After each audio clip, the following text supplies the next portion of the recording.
You're watching The Honeydew with Ryan Sickler at your mom's house.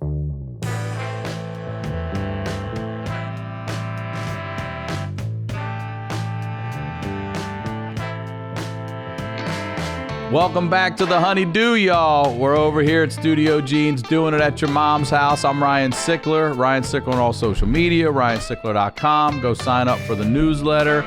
Go check out my dates. I will be in, Phoenix in March. I'm in, not Edmonton. I'm in Vancouver in April. Headline in La Jolla Comedy Store also in March. Go to ryansickler.com. Check out the dates. And the podcast here, the honeydewpodcast.com, social media links, sign up for your mom's house, YouTube page, all that stuff there. And every week I say thank you. Thank you for the messages. Thank you for reaching out. Thank you for sharing your pain. Thank you for laughing at it. And that's what we do here. We highlight the lowlights. I always say these are the stories behind the storytellers. And this week's storyteller I'm super stoked to have on. First time on Honeydew. Been on the Crab Feast. First time on a Honeydew. Ladies and gentlemen, Chris Distefano, y'all. Yes. Thank you. Chrissy D. I'm happy to be here. That's a dope sweatshirt. Thank you, man. I like it. I like what it's about. I like yours too. Yeah, I appreciate Warriors. That's a Mitchell and Ness right there. Mitchell and Ness, old school. I'm a Chris Mullin fan. Are you? So Chris Mullin is old school Warrior stuff. Yeah, Chris Mullin is a Brooklyn. He's a hero in Brooklyn. Is he? You know, he just did coke and made the dream team. yeah. That is the American dream. He was coked out of his face out there in Brooklyn, but my man did not miss. And he was on the original dream team. Yeah. So he's a fan of ours. Yeah. Will you please, before we get into anything, please promote everything you like? Thank you. So History Hyenas podcast, historyhyenas.com for everything we're doing. All my dates, chrisdcomedy.com. I'll be at Hilarities in Cleveland, February 28th to 29th. And then I'll be at the Victoria Theater in Newark, New Jersey, April 18th, and April 20th. And I'll also be at Laugh Boston in April. I think it's the third weekend in April. I'll be out there. Check the dates, chrisdcomedy.com. I'll be all over. I'll be in Vancouver, too. First weekend of April. Oh, you will? Yeah, I'll be there. Right. Yeah. But go see Ryan. If you're going to see anybody, go see fucking Ryan. I'm a Come piece later of shit. and see if he Just got remember that. I'm garbage. Go see us both. Yeah, go see us both. That's a nice April up there. Yeah, that is a nice April. I've never been to Vancouver. Yeah, I haven't either. It's my first time up there. I'm excited to go. Yeah. It's going to be great. We're just a couple of dads going to Vancouver. Yeah. Yeah. I love it. Oh, I love it, too. I love that you're a dad. I love that. I mean, being a dad is like the only thing that keeps me grounded in this. Like when I listen to my peers bitch and complain about not getting some bullshit thing, I'm like, shut up. Yeah. Like you're so dumb to me. Like when I listen to people talk, my peers complain about the bullshit things they're complaining about. I'm like, what? You're worried because you didn't get a set on the Tonight Show? Shut up. Yeah. It doesn't matter. That doesn't matter at all. Have a child. It's all perspective. Yeah, man. It is. Based, but like once you have a child, you realize that. You realize that it's like life is just like, hey, my kid is my life is family, my child number one. Yep. And then my spiritual and mental and physical health number two, and then careers three. I would never. It has to be that way. I would never sacrifice. I mean, it's not even a thought. It's like, hey, my daughter's always first. I would never do anything, I would rather go back to doing physical therapy, than miss an extended period of time with You her. were a physical therapist? I was a physical therapist for fucking 3 years. Oh, we're going to come back and talk about that. Yeah. I agree. You asked me if I was doing a spot tonight, and I was like, no, I'm going to go put my daughter to bed tonight, and that's what I'm going to do tonight, and I can't wait to do it. It's beautiful. But like Steve Simone does a lot of work for kids, and I went and donated some blood for Children's Hospital, and I remember seeing all the sick kids and everything, and like my daughter's mom, she'll be like, oh, she's such a picky eater and everything. I go, you know what though? She's fucking healthy. Yeah. Like, if our biggest complaint is that our daughter doesn't eat broccoli, then who gives a fuck? Yeah, it's like... And get it out of your mind, too. Like, I don't care if she eats breakfast for dinner, but if it's vegetable or fruit and everything in there, I don't care. Just put healthy food in the system right now. Yeah, that's all I'm trying to do is get healthy food in the system. That's I don't care if it's keto or not yes. keto. Yeah. I mean, I don't give Or a when shit. it is. Yeah. I don't care. If whatever. Yeah. My daughter doesn't need to be ripped. No. She just needs to get get her protein and vegetables and I just wanted to eat healthy ass food. All right, so obviously we are both probably trying to correct our upbringing. So going back to, if you haven't heard Chris's episode of The Crab Feast, you got to go fucking listen. It's a great episode. But You talked a lot about your dad Yeah. and just some fantastic stories. So just take me back a little bit to growing up, what it was like for you, because do you have brothers, sisters? Only child. Okay. I'm an only child. My That's parents, so my father's like a legit criminal, like not like in and out of jail. I'm talking about like a career, federally prosecuted, federally convicted, like legit inmate. Is he And- still in prison or is he out? No, he's out. He's been Okay. out. And my mother's like an Ivy League educated, sophisticated, articulate woman. They met at a walkathon, as you do. yeah.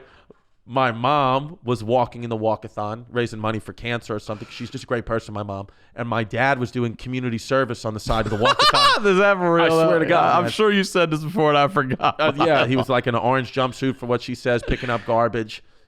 And he started flirting with her, and she wanted to fling with a bad boy. So they had me really like quickly, like 2-3 weeks into the relationship. Like Really? Yeah. And then my mother's and that's why it's interesting, because my mother's the one who, like I said, was highly educated. You know, my dad was this criminal in and out of jail. My mother would always tell me, like, hey, do not make the mistakes I made. Do not go into a relationship prematurely or have a child prematurely. And I did everything she asked me. I never did drugs. I never got thrown out of school. I got a doctorate degree. Like, I pursued education. You're a doctor? I mean, I have a doctorate degree. Yeah, but it's like technically. Closest what anybody in comedy's Bro, getting. yeah. I can massage your elbow. Yeah. So, you know, she told me, she was like, do not, you know, and I passed all those tests, every single one of those things. Like, she was like, I remember being 29, 30 years old, and she was like, wow, like, you did everything, you know, pursued the career in comedy, you have your education, and it was great. And she was like, oh, I can rest and breathe easy. And then, you know, about 3 months later, the second date I went on with this girl, she conceived the baby. So I did she conceived my daughter. So I did exactly what my mother did, and what she tried to protect me against doing, I just did anyway. Because it's just like, and it's like, but that's a lesson where it's like, hey, if it's in the cards, it's in the cards. I don't regret anything, but it was wild to, like, you know, I mean, I didn't know my daughter's mom at all. It was the second date, and then she conceived a baby. And then it's like all these red flags and all these things that would be normal deal breakers. It's like, you got to find ways around, because, you know, I'm trying to be there. I want to make a, you know, wholesome family for my kid as long as I could. And it wound up not working out. But we're the healthiest we've ever been. Me and her mom is right now as co-parents. It just became like, hey, we were maybe meant to be in each other's lives just to create our daughter. Because now my kid's mom has a new boyfriend, and it's been going on for like a year, and he's a great dude. And I see how great he like can deal with everything and is just accepting of all her circumstances. And I'm like, yo, this is the dude for you, because he's able to deal with the shit I wasn't able to deal with. So now it's like, you know, there's no ego. I'm just like, as long as everyone loves my daughter, and my daughter is surrounded by love, we're all good. Yeah. So that's where we're at now. Good for you. Yeah, it's all good. But what was your childhood like? My childhood? Yeah. My childhood was... Because you live with your mom, though, right? Obviously. I grew up with my mom. And you had to, though, right? Yeah, no choice. Well, first of all, when I was like a little kid, like, you know, when I was like 8, 9 years old, my dad was in jail at times. So I remember... And were you told that, or was he working at nights or whatever? Well, no, my mother's like Irish Catholic, so she like loves to push shit down. So she told me, she would tell me, we would go visit my father, and she'd be like, come on, we're going to go upstate camping. Your dad's up there. And I'm like, what? Why am I smuggling Oreos in my butt? You know, like, you know, it's like my dad told me to just get Oreos through the security, so no one's gonna cavity search an 8-year-old. You know, hilarious. So I just didn't know what was going on, but you know, but I remember just visiting him, and it was like cool, you know, but.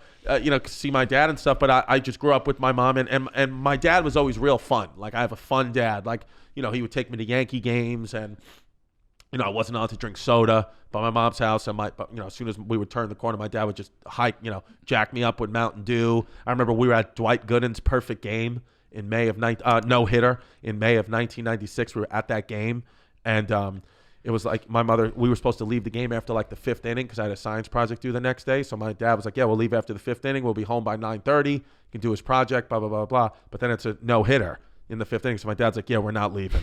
And, it's 1996, so there's no cell phones. There's no way to get a judge. He's like, we're just going to deal with this shit. Whatever your mother has to say, we're just going to deal with it. Dwight's pitching a no-no. So we got to be there. Yeah. So we're in, and then so that's like crazy. And that's why, for a 12-year-old kid, I'm fucking like, wow, I'm out. It's midnight. I'm still out. It's like, I'm crazy. I'm like, my dad's a man. And then it was like the 7th, 8th inning, and we had like really bad seats, upper deck. I mean, I thought they were fine, but like my dad was like, no, it's a no-hitter. He's like, I'm going to get my son down behind home plate. So we go down, there's a security guard right behind home plate. And my dad sees a couple of empty seats, I guess, in like the second or third row. And he was telling me the whole time when we were walking down, he's like, just do everything I tell you to do. That's all you got. Just do what I tell you to do. So I was like, okay. So he goes, he says, security guard's like, oh, my son, Dwight's pitching a no-no. I just want to get my kid its history. Can we just get him, right there? It was before 9/11. Where like, that could happen. Like, you didn't have to scan tickets. Nobody, it was like still like, nobody was really walking around scared in New York. It was like, yeah, I'm a kid, fine. But this security guard, for whatever reason, was just being a dick. He was like, no, you need a ticket. And he was like, come on, man. I mean, my kid's, whatever, 12 years old. And he's like, nope. So we're waiting there. And then my dad just says, security guard, he goes, yeah, but my son has special needs.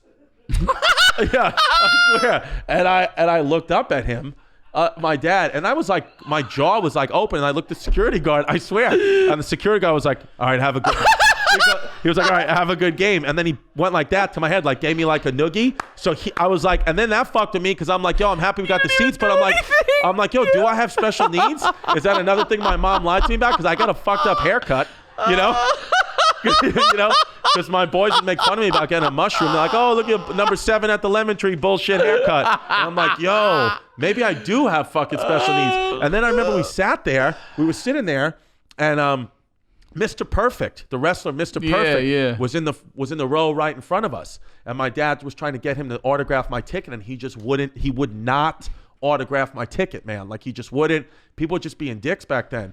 And then my dad was like cursing at him. Like, it was like a crazy fight. During the no-hitter. Game. Like, not a fist fight, but my dad was like, you suck. And he kept calling him perfect. He was dropping the mister. He was like, you suck, perfect. You suck.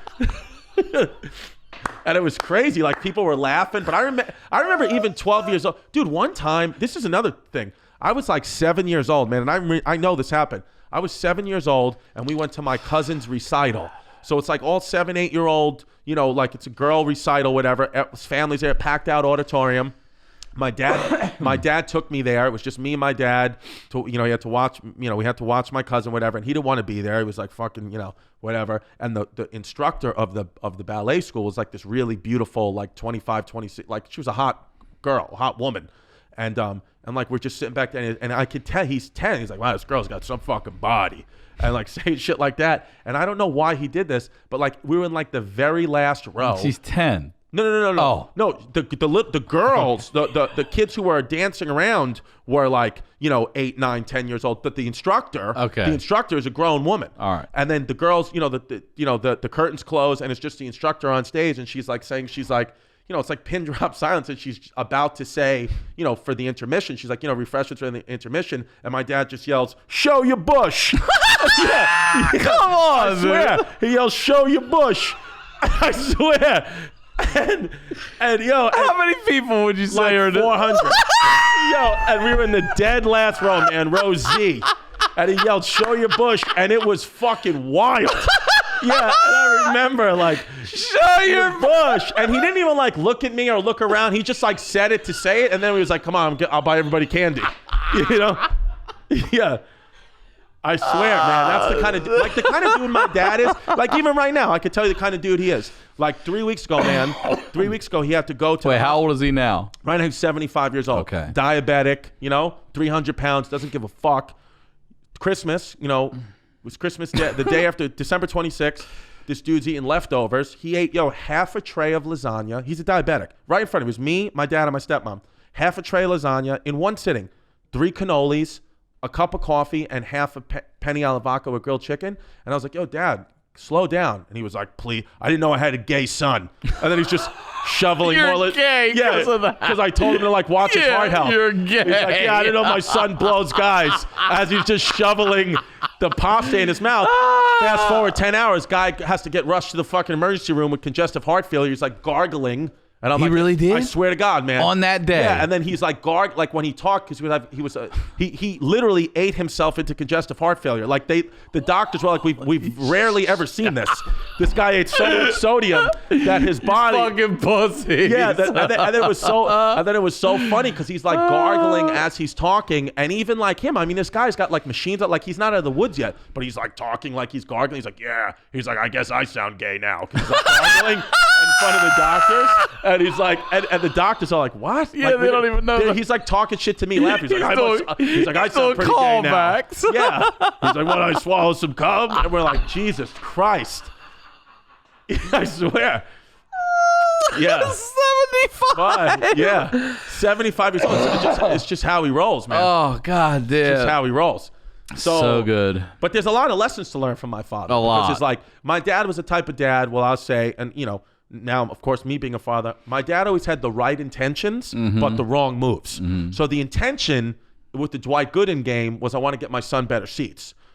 You know, telling the security guard I got special needs and fucking with me mentally for the next 30 years of my life, that was the wrong move. Yeah, that was a bad move. You know, yeah.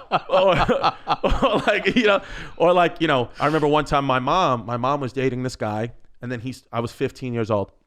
My mom was dating this guy, and he dumped her and cheated on her and started dating the woman who lived directly across the street from our house. And that fucked my mom up. My mom every day was sitting, crying, looking out the window, like whatever. And my dad would come and pick me up Saturday mornings for baseball practice. So he comes Saturday. This had happened the weekend before. Say that happened on a Sunday. So my mom's crying every day. Saturday morning, my mom's sitting out, looking out the window, crying, messed up from this breakup. And my dad comes into my room. I guess he had said hello to my mom. And he comes into my room and goes, what's the situation? What's your mother crying for? She's out there. And then it was funny because he was going back to school to get his GED. And so he was learning like a word of the day. And I don't know why I always remember this. He goes, your mother, she's out there crying like a schizophrenic. I was like, that's not what a schizophrenic would do. But I was like, I guess you learned about schizophrenia and what that is. And one of the symptoms may be crying. I was like, it's, good, bravo, but that's not what schizophrenia. But he said to me, he was like, why is she crying? And I was like, oh, that guy she was dating, Rob, he dumped her. And he's dating the woman who lives directly across the street. And he was like, you going to do something about that? I was like, I'm 15 years old. I have psoriasis. Like I was that kid. I was like that 15-year-old like nerdy kid. I was like, I break out in rashes when I have too much, when I think there's a ghost in the house. I'm not going to beat up a grown man. So my dad, this is true. So my dad is like, I'll be right back. I'm going to get us bagels. Don't come outside. Don't come outside. I swear that's what he said. And I was like, okay, well now I'm definitely coming outside. So my dad goes across the street, rings the bell, gets this guy Rob out of the house. Goodfellas. Bro, that's exactly what it felt like. Yo, beats the shit out of this guy. I swear, beats the shit out of this guy. I think you told us on the crab feast. And he beats the shit out of this guy.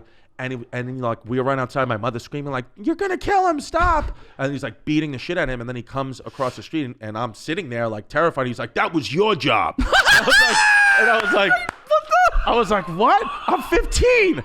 I'm not going to beat up somebody's dad," And then he just beat his ass. And then he took me back, and we were crossing the Verrazano Bridge going from Brooklyn back into Staten Island like 6 hours later, so the smoke had settled a little bit. And he was like, you know that I shouldn't have done that, right? Is that clear to you? I'm like, yeah, I know. Mom knows. The police know. You should have. Yeah. He's like, I'm like, I know, like, because I just want to make sure. He's like, all I was trying to say was, protect your mother. Don't be in the room playing video games while she's out there crying. You're the man of the house, now you got to protect her. I'm like, well, you could have just said that.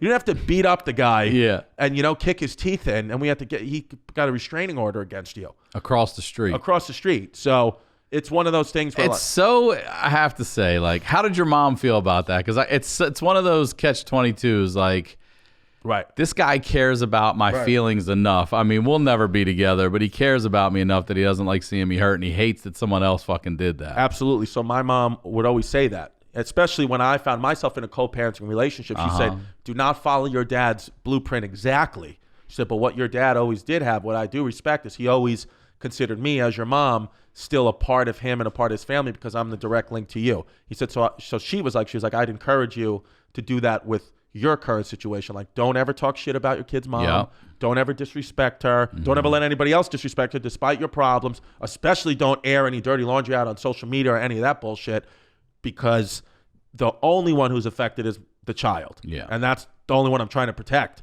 So I'm very keen of that. But yeah, my mom at times would be like, not that she was never, romantically interested, but she would always be like, I like that your dad, cares about us and is protective of us. But I think it was one of those things where like my dad got remarried very young, and my mom, very soon after they got divorced. I was like 3 years old when my dad got remarried, and my mom just never got remarried. My mom was she's one of those like old school ladies. She's like, if I have a child with someone, no matter what, that's it. Like, she's very Catholic. She's like, I got divorced. I can't get remarried. I can't do it again. So she had like a couple of like, boyfriends here and there, but it was nothing ever serious. Where my stepmom is like, a second mom to me. They're still together. Oh yeah. 32 years. Yeah. That's great. Yeah. It's great. So it was cool to see, how in my one family, like how, it didn't work out, like what co-parenting looks like. And then what a loving husband and wife relationship looks like. Yeah. So that's dope. But right now I'm single as fuck with chlamydia. You know what I mean? I'm drippy, son.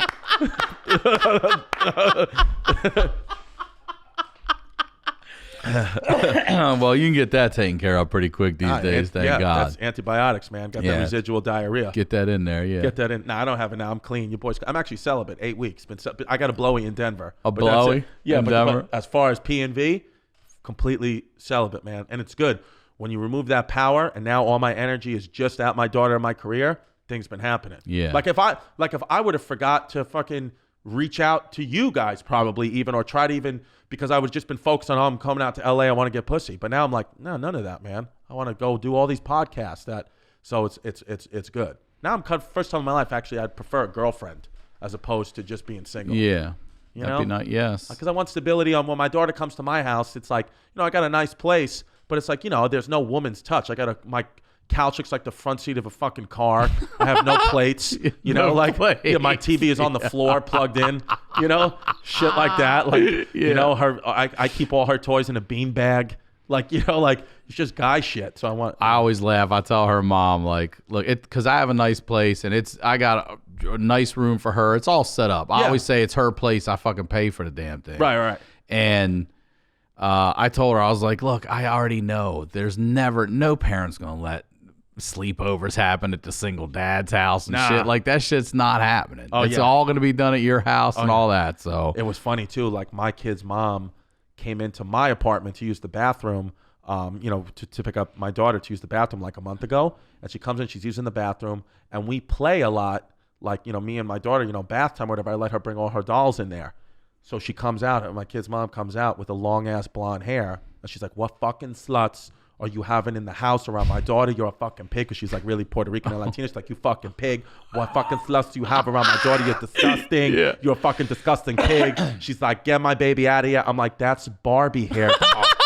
I'm fucking Barbie. I was like, that's Barbie, or it could be Elsa. Rapunzel. It's Frozen. Yeah. What are you, stupid? It's Frozen from the movie. I let her play with the dolls in the bathtub, and she's like, yeah, right, you fucking ass, you probably fucking those dolls. I was like, I'm lonely. I'm lonely. I was like, you left me. So Elsa's gonna get it. All right, so you stay with your mom, but then you ended up in private school, right? It's a Catholic school? Catholic school, yeah. But why? Did you ever live with your dad at any point at all? I never lived with my dad at any point at all. But was it because he was always in and out of prison? No, just or was it jail? It was the prison happened when I was young. Like, it was, I only have a few memories of it. But what was it he went to prison for? It was like all like, like racketeering and like, like money laundering. Like, I don't know for sure. I just think he was a bookie. That's what I think it was. And then, when you get like these government sweeps, people get swept out, So I think it was shit like that. So, but I live with my mom, and my dad would come see me, every weekend and definitely every weekend, and usually at least one day during the week. And then I would go with him for the summers on Staten Island. He lived on Staten Island. So, but my mother's all about education. My mother's all about education, and my father's all about sports. So I feel like during, the school months, it was like education. And then I play ball with my dad on the weekends and through the summer. So I was able to, push it to, I think, how far I could push it, both academically and athletically. Like, I played basketball in high school, college, a little overseas.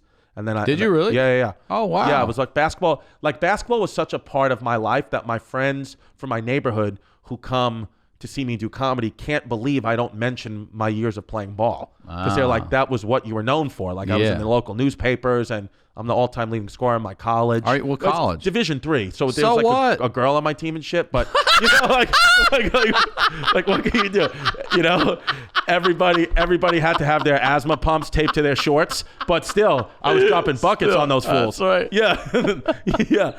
I still. So You were that good, huh? St. Joseph's College, downtown Brooklyn. Like I said, it's a small Division III school, but you know, you still hold the record right now. Yeah, I still hold the record. What was it?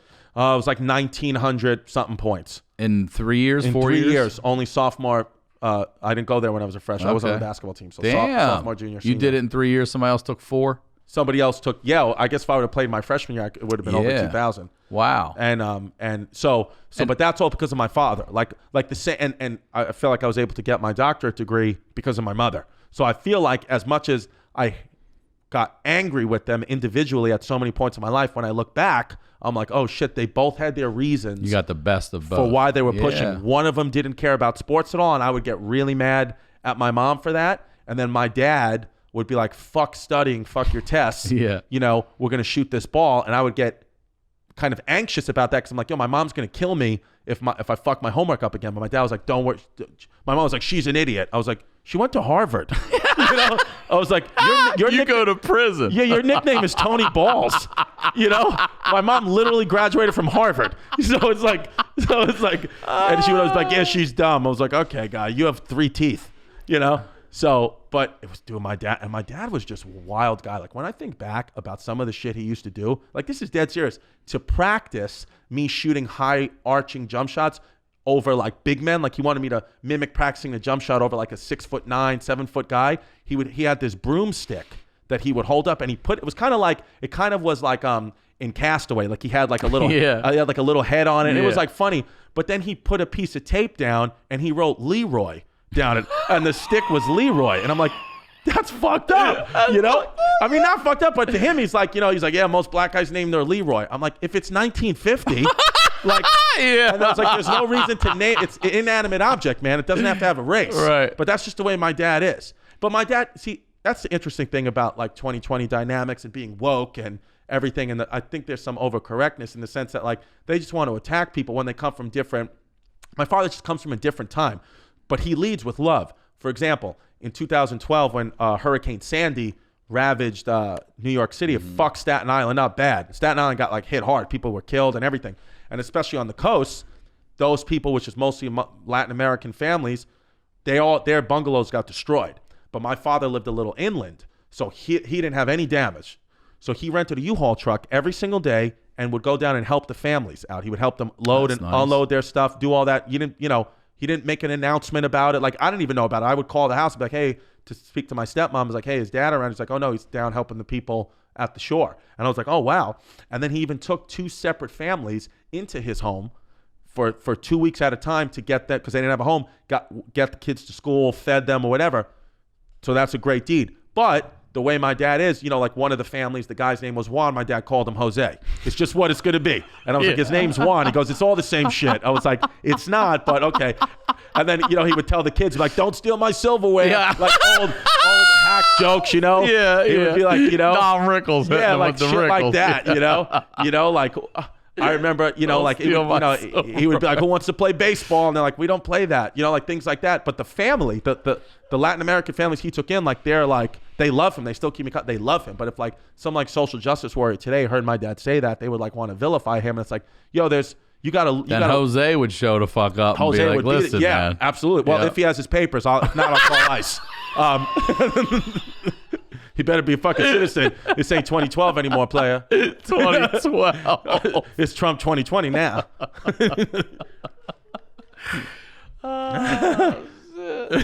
Yeah, so but yeah, my dad's a complicated guy, but I love him. And when I can now sit at a place, being I'm 35, having my own child, I really know what my parents did for me, all the positives and good they did. So I just want that for my daughter, with me and her mom. Oh, it's all good. Are you honest with your daughter about your dad? Not yet, because it's all out here anyway. Like, I think of that too. Like, yeah. I'm not going to ever be able to hide any drug I've done, any fucked up stuff. I've shared it. Right. So our kids are going to be able to listen to all this and be like, I know they're going to come back and tell me, well, you did ecstasy this many times. Like, oh, yeah. man. No, my dick is on the internet. You know what I mean? I've put it on, videos and podcasts. Like I've shown, I don't care. Yeah. You know, I'll explain that to my daughter and what the times were, and, kind of talk to her about it. And hopefully I have a good enough relationship. Well, the goal is to have a good enough relationship with her where it's like, hey, this is why I did it. Forget the noise of what everybody else said. So I think, with that aspect, it's like, yeah, I'll be responsible for anything I've said or done. And when my daughter asks me that, I'll just be 100% honest with her. Does your dad, is he in your daughter's life? Big time. Oh yeah, my dad's big time. So is he a good grandfather? Oh, he's a great grandfather. Yeah. The day my daughter was born, May 19th, the day my daughter was born, she's in there, my kid's mom is like in labor, like legs up and everything. And it's just my mom, her mom, and me, whatever. My dad just comes busting in. I'll never forget. I swear to God, dude, comes busting in, the New York Post, and he goes, Yankees got fucking rocked last night. We got to trade Sabathia. I swear to God. And I'm like, what? Like, literally, she's crowning. And she's like, and I know my kid's mom was like, get out. Like, she was like screaming at my dad, rightfully so. And he's like, whoa, whoa, whoa, what the fuck? And then I'm like, Dad, what the hell? Like, and then the baby, I swear, baby comes out, I have my beautiful daughter or whatever. I, take a moment, go outside to my dad. We didn't have a gender reveal or anything like that. So we wanted to be surprised and whatever. So I'm like, it's a girl. And he goes, fuck. and I was like, that was his first word after his son told him the greatest news of his life. He goes, fuck. I swear to God. And I was like, what happened? And he goes, I owe your uncle $250 now. And I said, what do you mean? Why would you owe him money? He goes, we gambled on your kid's gender. And I'm like, great. So already, this is what my daughter's born into. You're gambling on the gender? He was like, I was sure it was going to be a boy the way she was carrying. I'm like, you're an idiot. You got an 8th grade education and you think you can guess gender? What are you, fucking an Amazon woman? Yeah. What are you, in the fucking Mayans? You can't guess shit like that. You're not a midwife. So, but he's a great, and it's funny, like we cleaned out my dad moved recently and we were cleaning out his apartment, to move him to the next thing, and they found some old shit, and there were these dolls, like stuffed animals that had little diapers on them, and I was like, the fuck, that's fucking weird. And then my stepmom, like my dad was around, my stepmom was like, oh, she was like, your dad was practicing how to do diapers for when she would come over. Yeah. And I was like, oh, see, like my dad, like he would never admit that, but it's like, I saw what you were doing. Yeah. And he's got so many like articles, he's got everything from her. He's got like anything she does. He's got a whole scrapbook. And so, yeah. That's great. He's a good ground. He's like, he's changed a lot about his life now to, to try to, be a better grandpa and, do things. Like he's tried to clean his act up, barring, a couple of weeks ago when he ate the fucking half a tray of lasagna. But other than that, he was really, doing well on his diet, and he's back on track now, but. And how's your mom as a grandmom? Oh, great. My whole family, because there was a lot of animosity between my mom and my dad for years. They did not like each other. They did not like each other. That's what I'm getting at. How are they together so yeah, get to it. They did not like each other at all, my mom and dad, for years and years and years, and be real nasty. And that would affect me. Mm-hmm.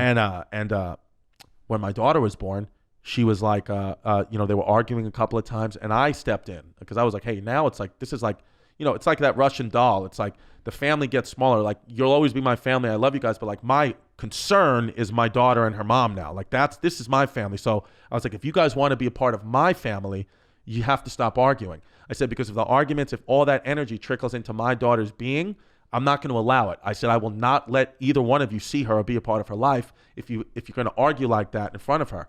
And then kind of like me saying that and doing that has brought, I think, them closer together, or just the circumstances of what their new role in life is now, being grandparents. I was like, if there's going to be an issue, then you don't get the baby. So now they're close. They've babysat my daughter together. I was going to ask. Yeah. There was one time where I had to be gone for 4 or 5 days, and my mom had to go to work.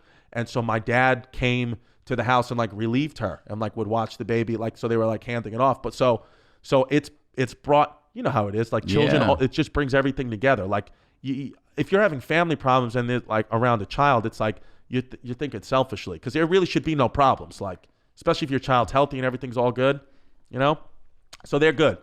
They're good. I think it's like they got different strategies, like my mom is, healthy and, all, like she's a woman and she's very much like, she needs to eat the right foods and, be a woman and grow into her womanhood. My dad's just like all day has her at Dunkin' Donuts or at the, he took her to a racetrack. They're just eating donuts, gambling on horses. I was like, you got her at a racetrack? He's like, yeah, I told her it's the zoo. She don't know. Yeah. She don't know. It's fucking horses. And then I hear my daughter like, horses. I'm like, yeah, baby, horses. My dad's fucking cursing because he lost another 1,000. God, what can you damn. do? You had mentioned growing up too about your friends fucking with you. What was that all about? So my friends, would. It's interesting because looking back, because I got my actual friends, like who are still my friends to this day, like my boy Pat Finnegan, Patty Fly Balls. Those guys were always just great to me. They were just Pat Finnegan started taking Viagra when we were 16 years old. Like they're just knuckleheads. Like, I'll never forget, dude. It was crazy. I was 16 years old. He comes in one day and he goes, "Yo, I'm hard as a rock right now. I just took one of my dad's Viagras." I was like, "Yeah, I'm hard as a rock right now too. I'm 16 years old." Exactly. Like what why are you taking male enhancements? First of all, we go to an all-boy Catholic high school. So why are you popping woods around fucking our boys? It's stupid. But so they're, silly. But when I was a kid, like a 11, 12-year-old kid, the guys who I thought were my friends who were 14, 15, 16 years old, and, they were just being punks. They would fuck with me hard. Like, I remember one time we were all hanging out and they made me, they would come over to my house when my mom was at work and they ordered Chinese food and they're like, "Yo, go down and get the Chinese food." And they made me dress up in like, put my mother's high heels on, this Miami Dolphins hat, and a Speedo bathing suit short. And I went to go open the door, Chinese food, and one of these kids kicked me out of my own house and had me like in the cold. I was in the cold for like an hour in my mother's high heels with a Miami Dolphins hat on. I looked like, it was fucking wild, dude, And so they would fucking me and do shit like that. They would shit in my hamper, Shit in your hamper? Yeah, dude, that was a prank they used to do all the time. These kids used to just take a shit in my hamper. And then I would go do the laundry and it would just be shit on the clothes. Fuck. So like, obviously those guys weren't really my friends at the time. I was like, oh, they're just razzing me because I'm young. But it's like, no, those guys are sociopaths. But what was positive about it is it internally motivated me, I think subconsciously at first, but then consciously as I started to get older, to be like better than them and show them. Like then I started to excel at them past sports. They'd always pick me last or fucking throw the ball off my head, when we're playing ball. But then I just got started blowing by them in every part of life. And, I have no problem with them now. Now of course they come to my comedy shows, they want to hang out, and I don't mind it at all because I know I don't have to deal with what they have to deal with. Like, who's a fucking alcoholic, who's got, a job they hate, who's still got roommates, they're 45 years old, shit like that, that I just don't have to deal with because I took what they would do to me and I just tried to like excel past it, Is there anything like you find yourself as a dad doing that you would, what lessons or what attributes, whatever you want to call it, would you take from your dad and apply? I think the number one thing is family first. I mean, my dad is like, he would never, even like with his wife, of 30 plus years, like he would always just choose me over her, like he was always like, "Hey, you're my son. This is what it is. Nobody's comes before you." So that's what I have with my daughter is like, she is number one priority is her. And I think the respect of my child's mother, no matter what, that respect is a big thing that I learned from him. And also saying "I love you" every day to him. I do that all the time to my daughter. Specifically, "I love you," because it's weird. My dad says "I love you" all the time, where my mom says "love you." And sometimes just removing that "I" for whatever reason for me, it fucks with me. I'm like, does my dad love me more than my mom? It's like strange, I'm just sitting there with a t-shirt gun in my mouth. T-shirt gun. Yeah. So I'm just like, so I make sure to tell my daughter "I love you," Yeah. And also something my dad would do, like he would write me like notes and, talk to me like an adult when I was a kid. And that's what I do with my daughter. I talk to her about stuff, even though she's 4 and she probably can only understand 5% of the words I'm saying. I'm like, I'm going to say them anyway. you know? I do too. I drop story. I tell her about the past. If she asks, like, where was Grandma Judy? I'm like, well, she left. She left the family at that point. She came back later, but she was gone. She's just like, huh? Yeah. I'm like, well, you'll keep asking. You'll get it. Absolutely. Treat her like I was smoking weed with my daughter last night.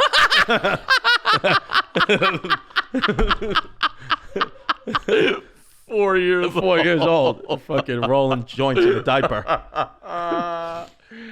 All right, one of the things you wanted to talk about was breakup. So was there a breakup in particular, or? Yeah, it was 2014, May of 2014, and I had gotten dumped around January of 2014, and I mean destroyed. Like, it was one of those breakups where it like changed me. Like, I would never allow that to happen to me again, and like get floored like that. I was young, I was immature, I didn't have a child yet, but I mean, devastated breakup. Like, I couldn't even, like, I remember, and she was in comedy too. I remember New Year's Eve, just to like escape everything, because she had broke up with me. She had broken me at the end of 2013, so a couple of weeks before New Year's Eve. And I go to New Year's Eve with my boys in Atlantic City, and I'm like, I just want to get away from it. And they put the countdown on, the countdown, for New Year's Eve countdown, and they put on MTV, and she was fucking hosting the countdown on TV. So it's like, I'm trying in this nightclub, and I'm like trying to get away from it, and she's hosting. So I like remember like the ball dropping, and like I was in a bathroom stall with a toilet that had overflowed, like shit to the top brim. I swear to God, just crying, listening to my ex-girlfriend's voice that I was still in love with, counting down to New Year, and it sucked. Yeah, that is fucking. I started off 2014 like literally in a bathroom stall with somebody else's shit, crying, and I think I got some of it on the back of my jeans, but I just didn't care, So that happens, and then I'm slowly starting to get over it. By the time we get to May of 2014, I'm slowly starting to get over it. And my boy, close friend of mine, my ex-girlfriend when she was my girlfriend, and this dude, we were like three peas in a pod. Like, it was like we were so inseparable, right? So as I'm going through the breakup, I'm talking to this kid the whole time. I'm like, fuck, man, they're so sad. And he's like, don't worry about it, blah, blah, blah, blah. And he was young. He was 18 years old. I was older. So he was a comedian as well. So I was like, dealing with this, going through it, whatever, talking to him all night. He was helping me get through it. Come to find out in May, he was fucking her the whole time. So I had, while you were together? While we were together, after we broke up, all that stuff. So that's all those, nights where he was like, oh, I got to go do a spot. He was really going to hook up with the girl that I was just crying to him about. So it was fucked up bullshit. Shit. But I don't even hold that against him because he was 18 years old. He's a young kid. So, but anyway, the point of the story is, so I was like so low in May of 2014. Like, you couldn't have, like, I remember, like, I was like, I don't know how I can get out of this. I lost my girl, lost my best friend. And then also in May of 2014, when I find out that my best friend, did that, a week later, he gets on SNL. So it was like this thing where I was like, why are you mad at me, Jesus? What did I do to you, man? Yeah. I got your name tattooed on my back. I'm a Catholic kid, and I was like, what is going on? Like, and then you feel like it's personal, even though like him getting on SNL is about him, but it's like, or him, doing that is about him. And so I was all fucked up, and I'm like, I can't get out of this. And then as time went on, it got a little bit better. And then in May of 2015, fast forward just one calendar year later, May of 2015, I had signed a deal with Comedy Central.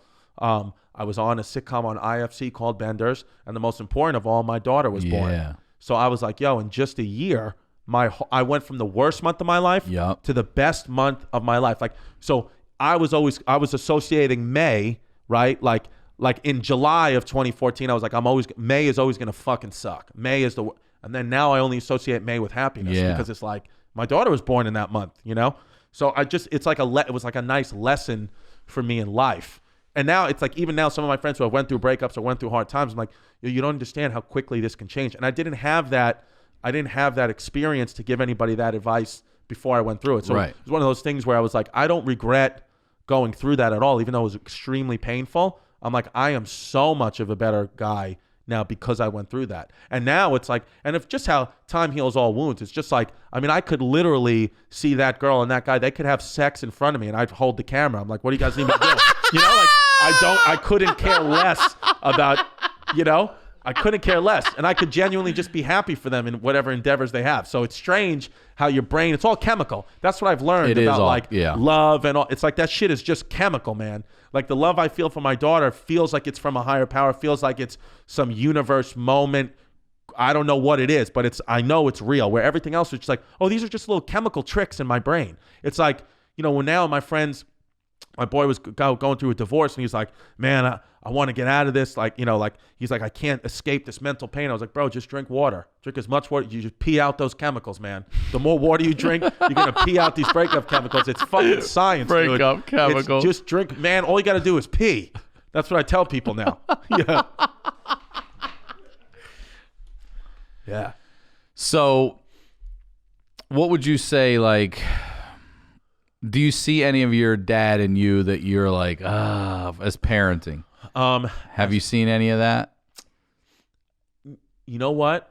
I don't see really much of my dad in me as in parenting. I see my mom a lot, like hyper anxious about stuff certain times. Like what?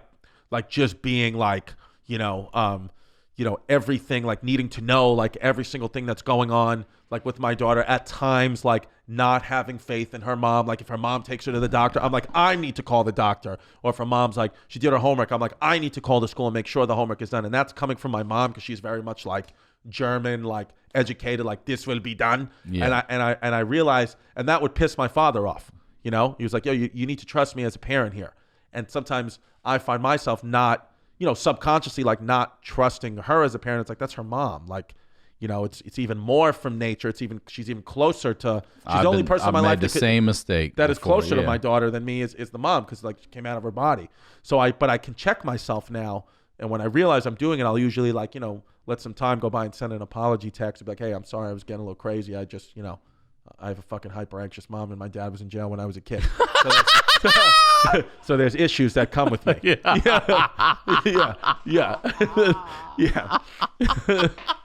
There's issues that come with me. Yeah.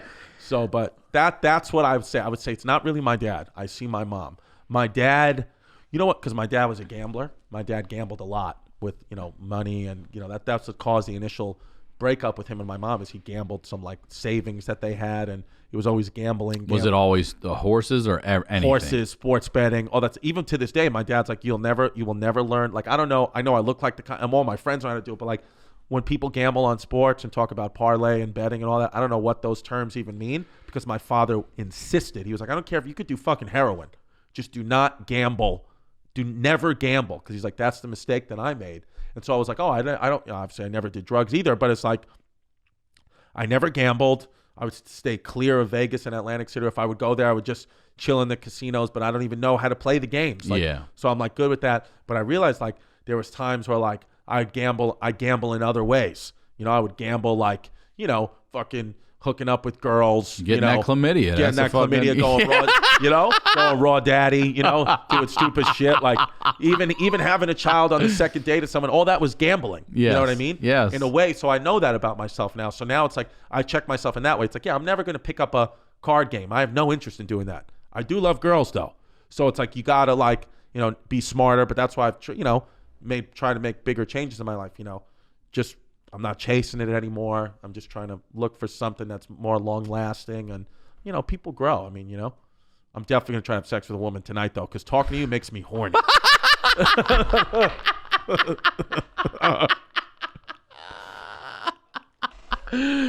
Oh shit.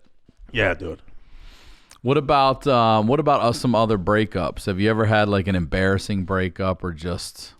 Not really an embarrassing breakup. I was on a date once with a girl, and I thought things were going well, man. I really thought things were going well.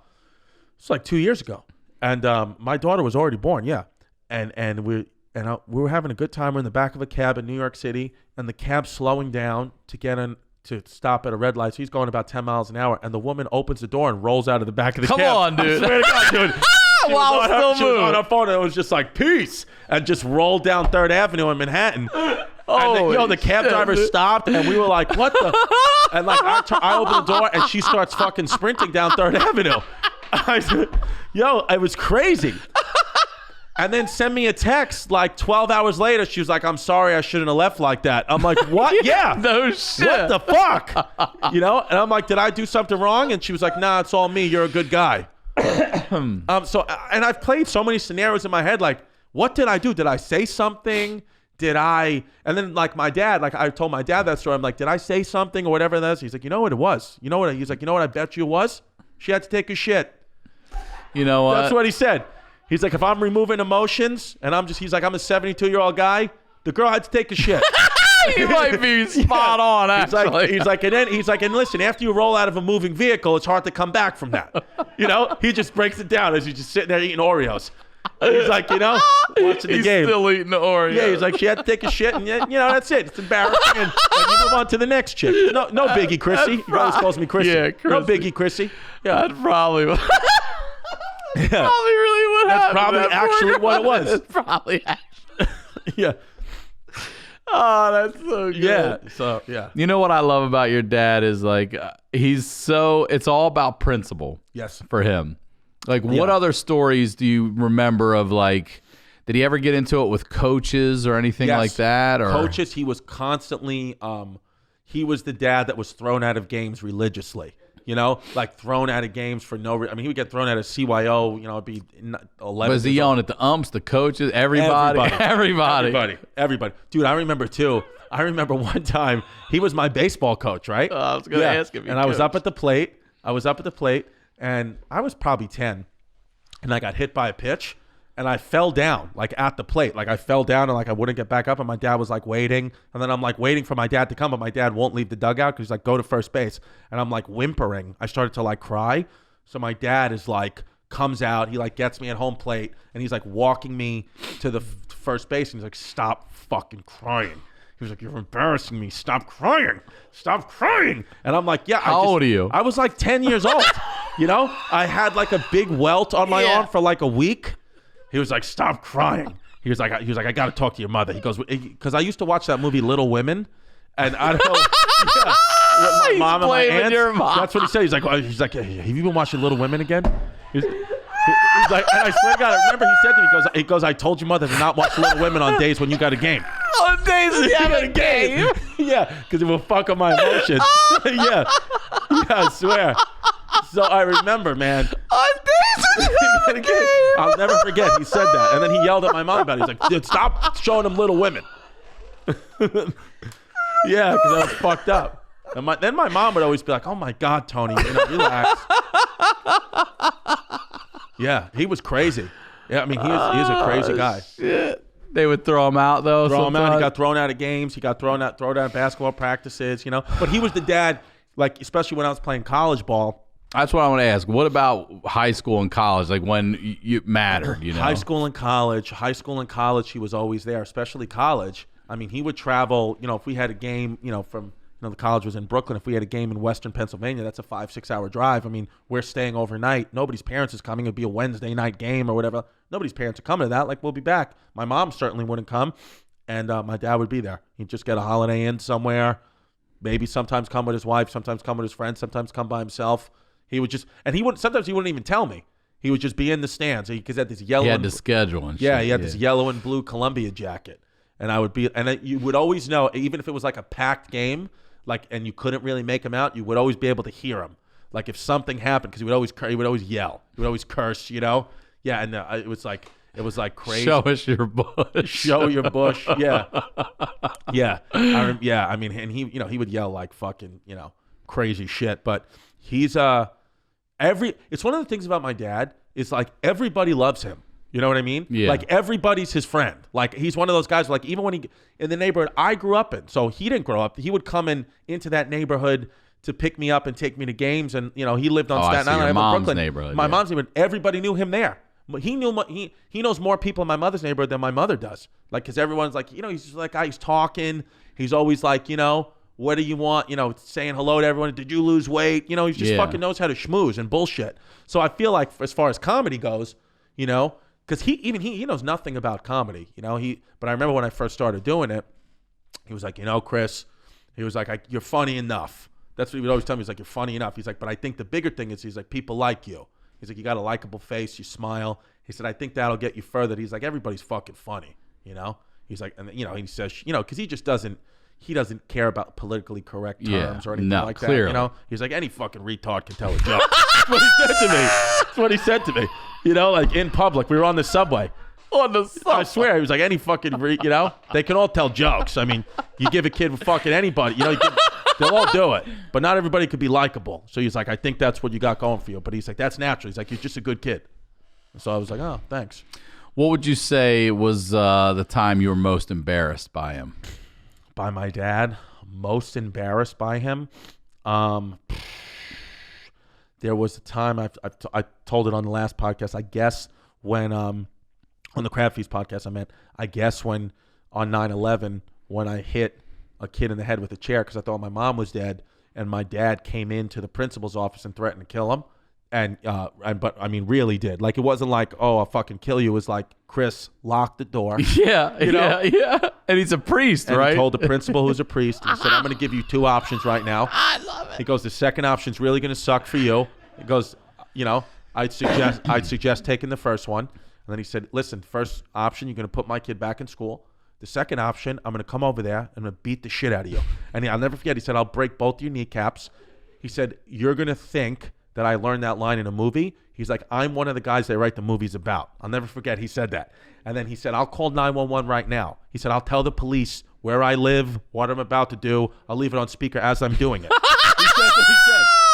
He said, because I'd rather go to jail for the rest of my life than you throw him out of school and me have to listen to his mother's fucking mouth for the rest of my life. And then he said, I'd rather be in prison with my friends. My friends, so it's your choice. And then he sat back down. So that was pretty embarrassing. Yeah. But, right intention, wrong move. It's like one of those things. He just wanted to keep me in school for my best interest in my education, and he did that. I was allowed to stay in school.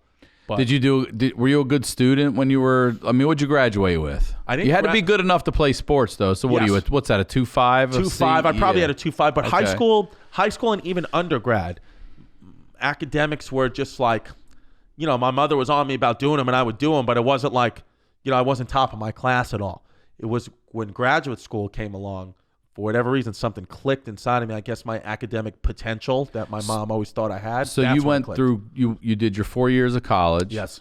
All at where, Brooklyn? St. Joseph's College in Brooklyn. Okay. Yeah. And you played ball 4 years? All 4 years. So talk to me about 3 years I played. That's right, 3 years. Yeah. So how do you go, because I want to hear about playing in Europe, but also how do you go get your, how are you doing those things? So after my senior year in college, I went and I played and tried out for some overseas camps, and I got recruited to play. I played 10 days. Okay. I had a 10-day contract, but I was in those camps. Like, I would come back. You play in a camp in Ireland, played in a camp in Turkey, played in a camp there. Then I played in the USBL, which was like a semi-pro league in Brooklyn. All those tryouts, all that stuff. You're that good, huh? The thing was, basketball was my life. The energy I put in. You a guard? Point guard, yeah. But I could shoot, threes. I was shooting over Leroy. Yeah, fuck it.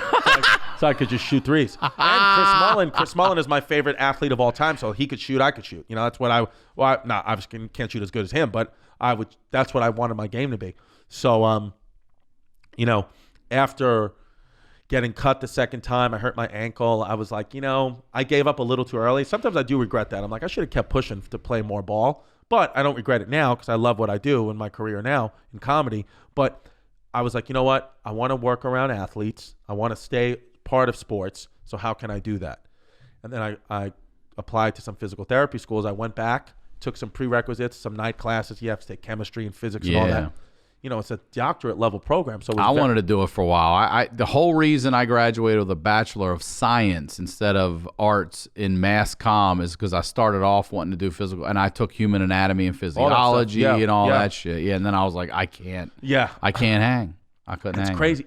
Anatomy and physiology is crazy because it's like, when you do that, especially at the graduate level, like you have to work on cadavers, like actual. Yeah, we were doing sheep brains. Oh yeah. See that. So we did all that, but then like when you get to the cadavers, like the human bodies, it's like crazy. But it's so wild, the human mind, because like remember the first day, like I was puking. Most students were puking. Yeah, but then by the 6th week, Dude, by the 6th week, we had a practical. The Eating final your dad's Oreos over top Bro, those motherfuckers. I swear to God. Yeah. The final exam, this is a true story. The final exam, me and my lab partner, Rich, we were working late to the night, and we were man hungry.